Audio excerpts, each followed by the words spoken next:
opening remarks and your questions. A reminder to maintain audio quality, to please keep your phones on mute until it's time to ask your question. If you are able to do so, please use *6 to mute and unmute your phone. Joining us for today's media briefing are Governor Tony Evers, DHS Secretary Designee Andrea Palm, and available to answer questions are Dr. Ryan Westergaard, the Chief Medical Officer for the DHS Bureau of Communicable Disease, and Ryan Nilsestuen, Chief Legal Counsel for the Governor's Office. We will begin the briefing with remarks from Governor Tony Evers. Thank you for joining us today. I want to begin by thanking all of you for doing your part to prevent the spread of COVID-19. Your efforts to maintain social distancing, the sacrifices you have made when it's come to your jobs, your schooling, and your day-to-day activities are what we need to flatten the curve to protect the people of our state. It's also what we need to do to support our healthcare workers who are making heroic efforts to test, treat, and prevent this virus. At the same time, we've also had to be patient with each other and ourselves because we're all doing this for the very first time. And there's bound to be some glitches along the way. We must remember that at the end of the day, we're all doing our best and we're all trying to do the right thing. And one of those glitches along the way has been the upcoming election. Folks, there's no real good answer to this. It's not an easy situation, and frankly, no one wishes this was easy as much as I do. This is, as I've said, a rapidly evolving situation. I've said that I would listen to the advice of the public health experts. I said I would let science be our guide, and we are. But as we've faced these challenges over the past few weeks, I have also asked the people of our state to do their part to help. Well, here's the bottom line, folks. If, as elected officials, we're going to expect the people of our state to make sacrifices to keep all of us safe, then, by golly, we better be willing to do our part too. So today I announce that I am calling the legislature into special session to do its part, just as all of us are, to help keep our neighbors, our families, and our communities safe. Folks, I can't do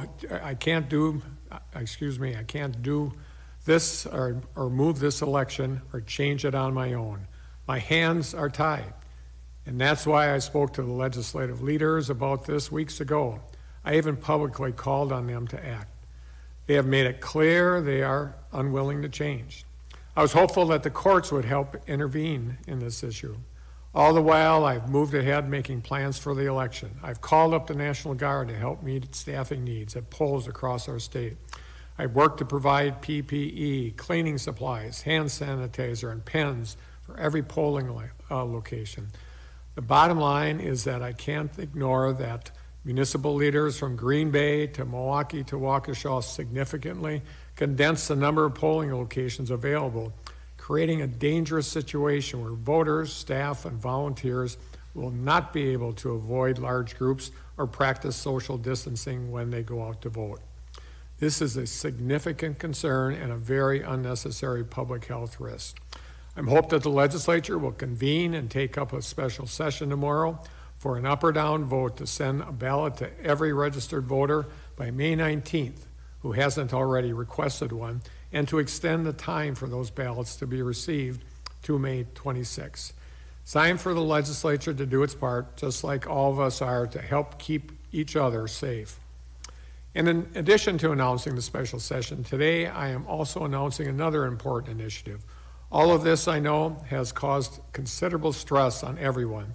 For some, it has increased our anxiety and has led to depression. That is why today I'm announcing Resilient Wisconsin. And while Resilient Wisconsin will be an ongoing initiative, we cannot think of a more important time to launch this website and resources designed to connect and build resiliency for Wisconsinites affected by trauma, toxic stress, and other mental and behavioral challenges. My first teaching job was teaching science in Baraboo. Did you know that resilience is actually a science term? It comes from physics, and it refers to the ability of a material to absorb and then release energy to return to its original shape. But for us today, as we face the ongoing challenges of COVID-19 in Wisconsin, resilience is how we will band together and grow as a state in the face of unprecedented times. Resilience is our ability to recover from adversity. It's our ability to adjust to change, and it's our ability to deal with difficulties. Resilience does not mean you don't experience stress. It means you're using tools to be kind to and take good care of yourself and stay connected with folks around you, all to help to reduce your stress. And being resilient doesn't have to mean being alone. Supportive relationships keep us grounded. And while physical distancing might make maintaining that connection harder, it also makes it even more important. Even in this time of physical distancing, we all need to remember the importance of the human connection. And to our first responders and healthcare professionals who we know are experiencing the stress on the front lines of the pandemic, let me say this: we are here for you and we see you. As we work to flatten the curve, we see your dedication. We know the work you're putting in to keep us safe. And we know surely it must be exhausting. And you know what, folks? It's okay for heroes to ask for help too. That's what resilience is all about. All of us learning it's okay to lean on and depend on each other during the worst of times. I've used the word resilience a lot today. That's because that is what Wisconsin is and who we are. It is true that COVID-19 is a new challenge and that it has brought significant change to our lives. But what I also know about this state is, having spending most of my life here, Wisconsin is resilient. You are resilient. We are more resilient together, and resilience is the way forward. So thank you so much, and I'll now turn it over to Secretary Designee Andrea Powell.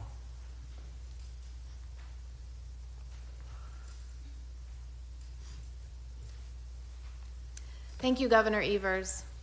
Good afternoon, and thank you all again for joining us here today. I know I usually start with the numbers, and those numbers are important, and I'll circle back to them, but I want to take a moment to talk about some different numbers. I want to talk about the thousands of first responders and medical professionals and clinic support staff on the front lines of COVID-19. I want to talk about the thousands of teachers doing their best to continue educating and supporting our children through this difficult time.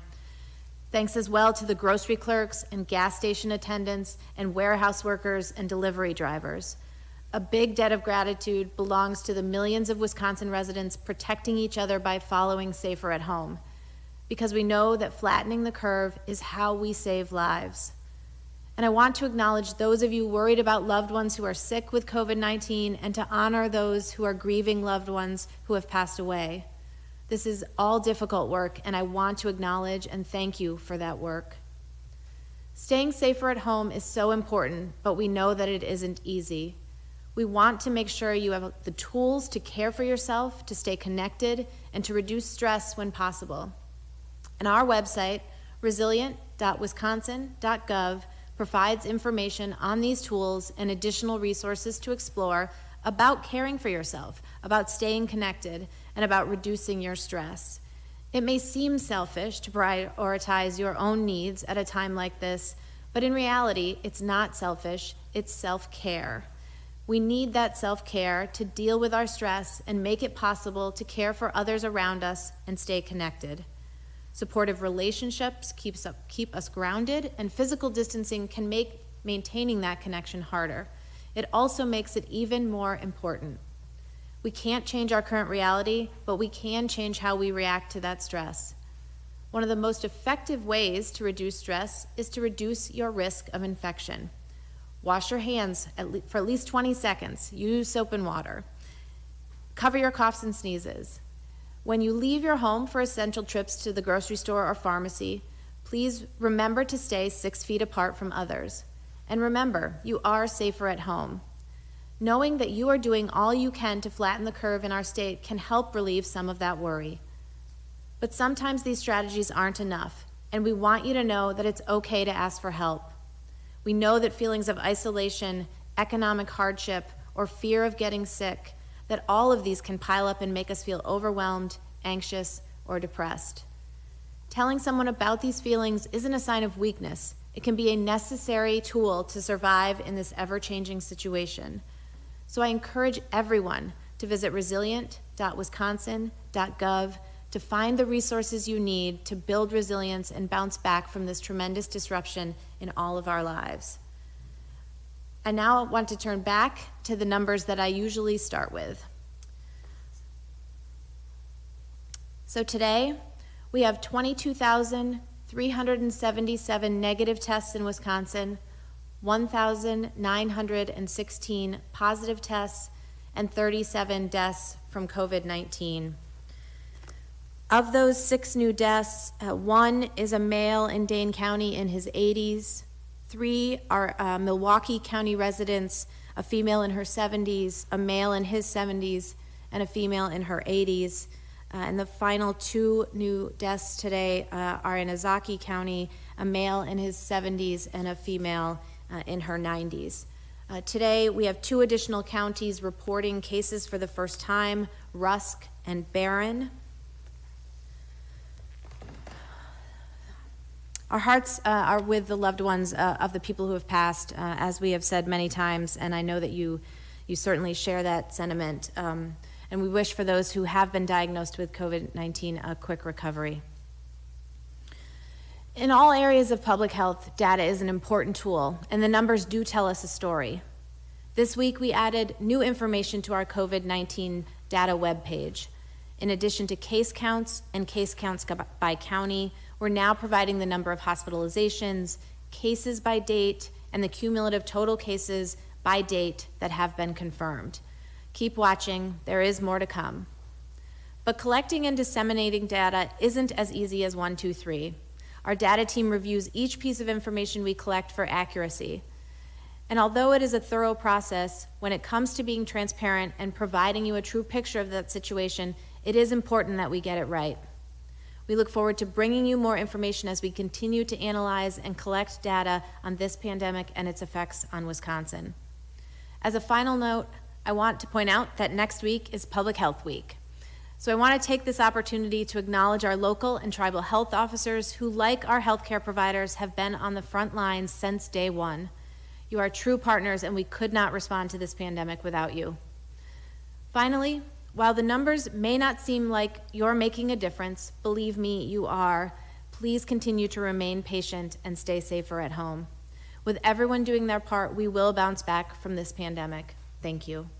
Thank you. And we'll now open it up for questions. A reminder to maintain audio quality, to keep phones on mute until it's time to ask your question. And for the sake of time, we also want to remind you that we are taking 1 question per reporter per outlet. And we'll begin today with Sean Kirkby from Wisconsin Health News. Sean?